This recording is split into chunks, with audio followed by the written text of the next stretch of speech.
The smell hit me before I even brought the mug to my lips, not the warm, rounded sweetness of cocoa the way I'd made it 1,000 times for the grandchildren. Something underneath it. Sharp. Metallic. A faint bitterness like a penny held too long in a sweaty palm. My granddaughter stood at the kitchen island watching me with that bright, expectant smile she'd inherited from no one in our family. And she said, "Drink it while it's hot, Grandma. I made it special, just the way you like." And because I am 71 years old and have spent 4 decades reading the small lies people tell with their bodies, I noticed that her own mug sat untouched at her elbow and that her smile never once reached her eyes. I didn't drink it. I set the mug down and said I needed my reading glasses from the den, that the steam was fogging them up.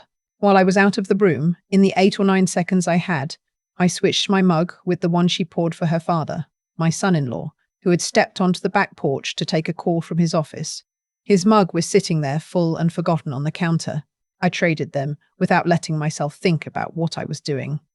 I just did it, the way your hand pulls back from a hot stove before your mind has the word for pain. 25 minutes later, my son-in-law was on the kitchen floor, his back arching off the linoleum, a thin white foam at the corner of his mouth, and my granddaughter was screaming in a voice so high and so theatrical that even in my terror, some cold, clear part of my mind thought, that is not the sound a person makes when their heart is breaking. That is the sound a person makes when they have rehearsed. Let me back up, because nothing about that afternoon will make sense unless you understand who I was before it and who I thought she was. I'm a retired pharmacist, 41 years behind the counter at a little independent drugstore in a town outside Cedar Rapids, Iowa, until the chain stores priced us out, and I sold the building and retired with my husband to a quiet street with good trees. My husband passed 6 years ago, a stroke, fast and merciful, and I have lived alone since in the house we paid off together. I mention the pharmacy because it matters later. You spend 41 years counting pills and reading warning labels and watching people walking grey-faced and walk out a week later, pink and breathing easy, and you develop a feel for what bodies do and why. You learn the smell of things. That is the only reason I am alive to tell you this. My granddaughter. I'll call her my granddaughter, though by the end of this you'll understand why the word turned to ash in my mouth came into my life when she was 6 years old. My daughter had married young and badly, and when that marriage came apart, she came home to me for a few years with the little girl in tow. So I helped raise her. School pickups, scraped knees, science fair posters at the kitchen table, the whole sweet ordinary business of it. Then my daughter remarried a decent man, and they moved 2 states over, and I'd see the girl summers and holidays, and I loved her, the uncomplicated way a grandmother loves, which is to say without conditions and without a lot of hard questions. I should have asked the hard questions. There were things. There are always things, looking back. And the cruelest trick memory plays is to line them all up afterward into a row of warning lights you somehow drove right past. When she was 8, my old tabby cat got into something in the yard and died over 2 terrible days, and the vet said it looked like antifreeze, and I told myself a neighbour had been careless. My granddaughter had cried so hard at the little burial in the backyard that I'd held her for an hour. When she was 11, a classmate she'd been feuding with took a bad fall down the bleachers at a school game and broke her wrist, and there was some talk among the other parents that it hadn't looked like an accident. And I told myself children exaggerate. When she was 16, my sister came to visit and got violently ill the one evening my granddaughter cooked dinner for us, and we all said it was the potato salad sitting out too long. And my sister, who lived to be 88, never once came back to that house and never could quite tell me why. I built explanations for all of it the way you'd build a little fence around a hole in the yard so nobody falls in. I didn't fill the hole. I just made it easier not to look at. She grew up beautiful and warm and easy to love, which I have since learned is not the opposite of dangerous, but very often its disguise. She married at 23, a man 15 years older who owned 3 car dealerships and had a heart attack on the treadmill at his gym 18 months into the marriage. She inherited the dealerships and sold them. At 28, she married again, a widower with no children of his own and a comfortable pension, and he died in his sleep 2 years later. His heart, again, the doctors said, though he'd run marathons into his 60s. She inherited the house and the life insurance. By the time she came to my kitchen that autumn afternoon, she was 33, on her 3rd marriage, this time to my son-in-law's brother. No, I'm getting my families tangled. Grief does that. To a quiet accountant names. I'll just say his name was the kind of name you forget. A gentleman who balanced everyone's checkbooks at Thanksgiving and never raised his voice. He's the one who ended up on my kitchen floor. And I, in all those years, had said to myself only, my granddaughter has had such bad luck with men. Such terrible, terrible luck. The paramedics came in under 10 minutes. I'd called them while she was still screaming, and I'd had the presence of mind, God knows where it came from, to not let her touch the mugs. When one of the young medics asked what he'd had to eat or drink, I heard myself say, hot chocolate, and then I heard myself say something I had not planned to say. There were 3 cups. They're on the counter. Take all 3. She turned and looked at me then, and for just a flicker, less than a second, the grief slid off her face like water off glass, and underneath was something flat and cold and assessing, and then the grease slid right back on, and she sobbed. Grandma, what are you saying? What does that have to do with anything? And I knew. I think I had known for 25 minutes. I think, if I'm honest, some animal part of me had known for years. They took him to the regional hospital. I rode in my own car behind the ambulance so I could think, and so I would not have to sit beside her. My hands were shaking on the wheel, but my mind, that stubborn old pharmacist's mind, had gone very quiet and very orderly. Bitter almond smell, foam, seizure, dilated pupils. I knew what it was. I had read the warning sheets 1,000 times. I just couldn't yet make myself attach the word to the girl whose hair I used to braid. At the hospital, they pumped his stomach and put him on oxygen, and a doctor with tired eyes came out to the waiting room and asked which of us had prepared what he'd consumed. My granddaughter stepped forward instantly. I'm his wife. And the doctor looked between us and asked if anyone had access to industrial chemicals, photography supplies, jewelry cleaning, anything like that. No, she said. No, nothing. He's an accountant. I don't understand. How could this happen? And then the doctor said the word out loud. Cyanide. Elevated levels. And he said it does not occur by accident in a cup of cocoa. She gasped in all the right places. She put her hand to her mouth. But I was watching her the way I used to watch a customer who came in asking 2 casual questions about how much cough syrup it would take to do something, and I saw that she was performing shock rather than feeling it, and that her eyes behind the trembling hand were busy, calculating. That night she begged me to stay at her house. She said she was frightened, that whoever had done this might come back, that she couldn't bear to be alone. In 30-some years she had never once invited me to stay over. I said yes. Not because I believed her, because I had decided, somewhere on that drive, that I was going to find out the truth, and the truth was inside that house.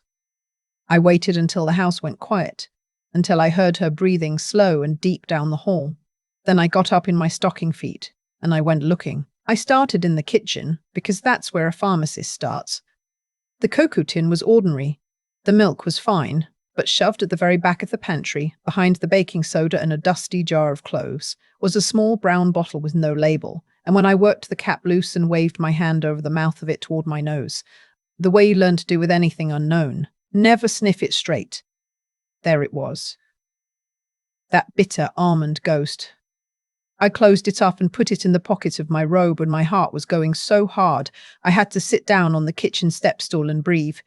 In a drawer under the dish towels, I found a packet of insulin syringes. Nobody in that house was diabetic. And in the small office off the den, on a desk that was too tidy, I found my son-in-law's papers.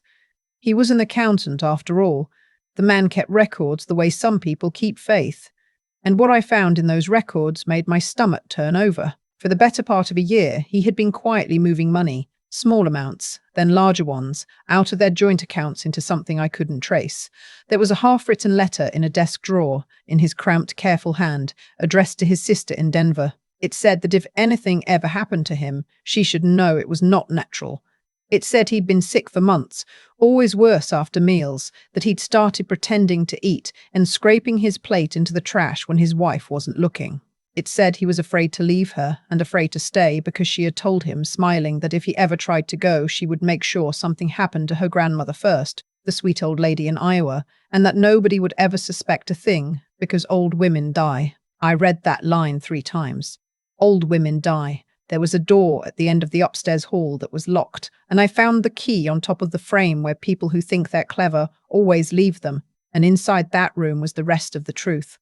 Folders. So many folders, organized, labeled, dated. Death certificates for both her late husbands, life insurance policies with her name on every beneficiary line, and a spiral notebook, a plain drugstore spiral notebook, the kind I sold 10,000 of, filled with her handwriting. I recognized the handwriting. I had taught that hand to write its letters at my own kitchen table. She had written it all down. Dates. Doses. The way the first husband's hands had started to tremble, the way the second one had complained of his chest before the end. She wrote about it the way I used to write inventory counts. No feeling in it. Just numbers and results, and the dollar figures that came after each result, totaled neatly at the bottom of the page.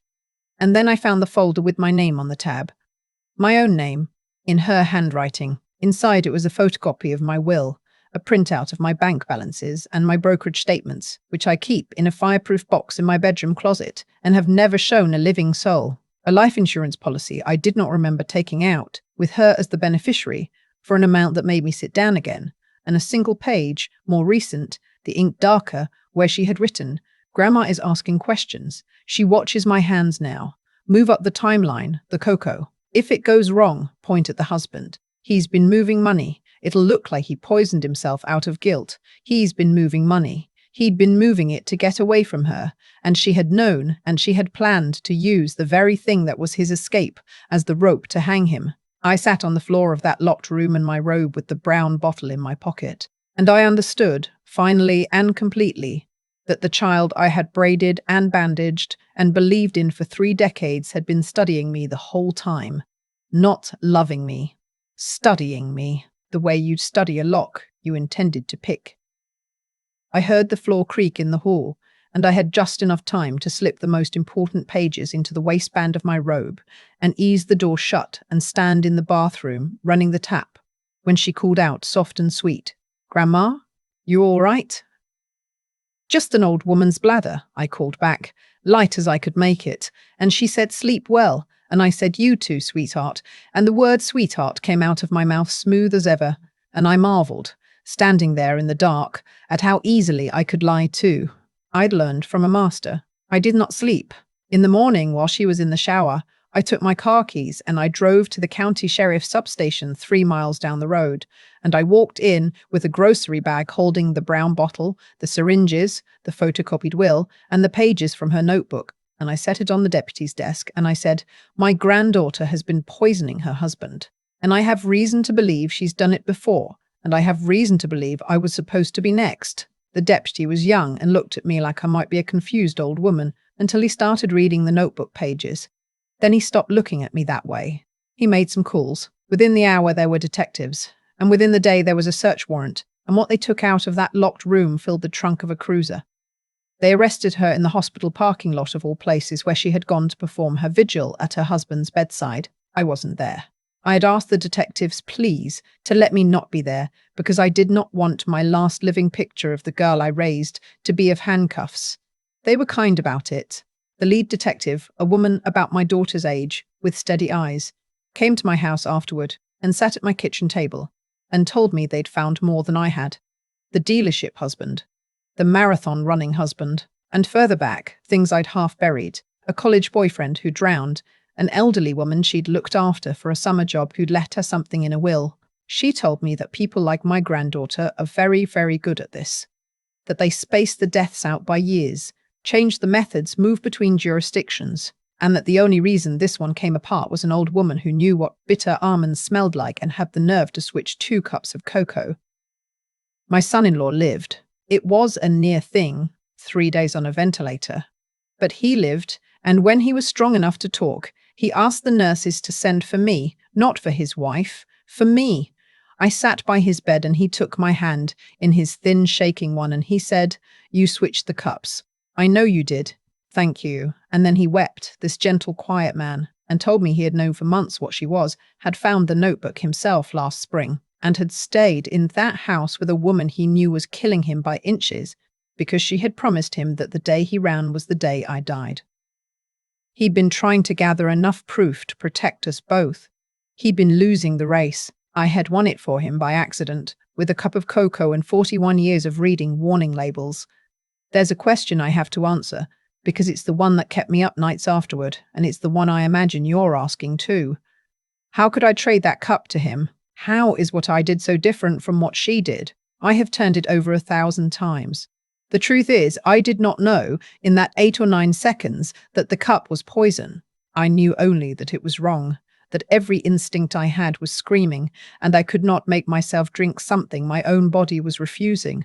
I did not think, I will kill him instead of me. I thought, if I thought anything at all, he will not drink it. He never drinks cocoa in the afternoon. It will sit there and go cold, and tomorrow in the daylight I will understand my own foolishness. I was wrong about him drinking it. I will carry that. But I want to be plain with you. I did not plan a death.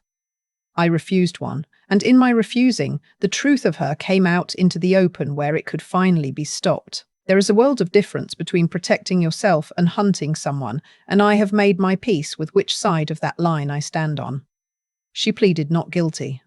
Of course she did. She hired a fine lawyer with the money from her dead husband's, and she sat in that courtroom looking small and pretty and wronged, and her attorney spun a story about a traumatic childhood and a fragile mind. But her own notebook was the witness that sank her. You cannot read those neat little columns of doses and dollars to a jury and then ask them to believe in a fragile mind. When it was my turn on the stand, the prosecutor asked me, gently, whether I had loved her. I said I had loved her with everything I had for 30 years, and that this was exactly the weapon she had used. He asked if I believed she had ever loved me back. The courtroom was very quiet. I looked at her, and she looked at me with those flat, assessing eyes, no mask left to wear, and I told the truth. No, I did not believe she had. I believe she looked at me and saw a balance sheet. She's serving life now, no parole. A few months ago, a letter came from the prison, her handwriting on the envelope, and I knew before I opened it what it would be: the apology, the found religion, the request that I come visit so we could heal.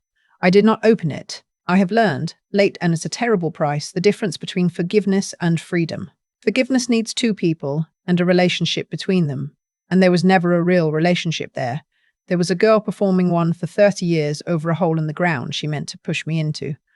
So I do not forgive her, because there is no longer anyone there to forgive.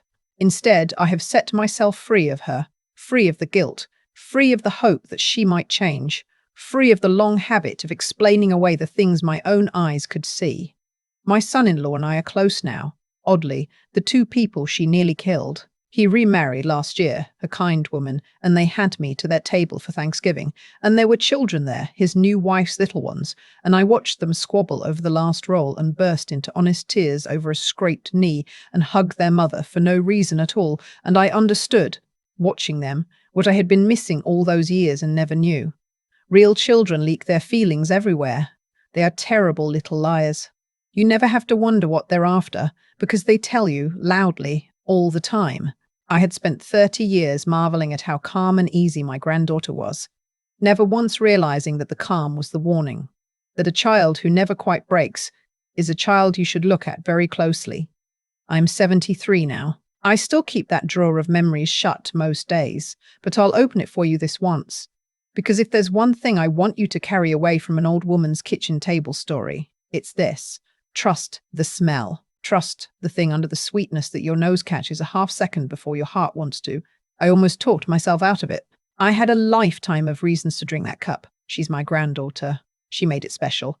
What kind of grandmother refuses? And the only thing on the other side of the scale was a faint, bitter ghost and an old woman's stubborn gut. The gut one. It is the only reason I'm here, sitting in my own good chair, under my own good trees, telling you about it. Listen to yours. It loves you more honestly than some people ever will. The cup of cocoa sat on my counter for 30 seconds before I decided not to drink it. And in those 30 seconds, I weighed an entire lifetime of being told that a good grandmother doesn't refuse a gift. I almost lost that argument with myself. I want you to understand how close it was, because the gap between me sitting here in my chair and me lying under the ground next to my old tabby cat was nothing more than a faint, bitter smell, and the willingness to trust it. Everything that happened after that came from causes I could have seen years earlier if I'd been braver about looking. The dead cat, my sister getting sick at that one dinner, 2 husbands buried young. None of those were accidents stacked by bad luck. They were a pattern, and I built little fences around each one so I wouldn't have to admit the hole they made. That's the first thing I've come to understand. The harm she did grew in the exact size of the space I gave it by looking away. When I finally refused to look away, in a locked room at 2 in the morning, the whole thing came undone in a single night. Causes and consequences. She had hers, and I had mine, and Tobias nearly died on my kitchen floor because for 30 years I chose the comfortable explanation over the true one. So if I could press 3 things into the hands of anyone younger than me, it would be these. First, hold tight to your sense of right and wrong, even when the person across the table is someone you love. Because love is precisely the door that the wrong kind of person walks through. I loved my granddaughter, and that love did not make her good.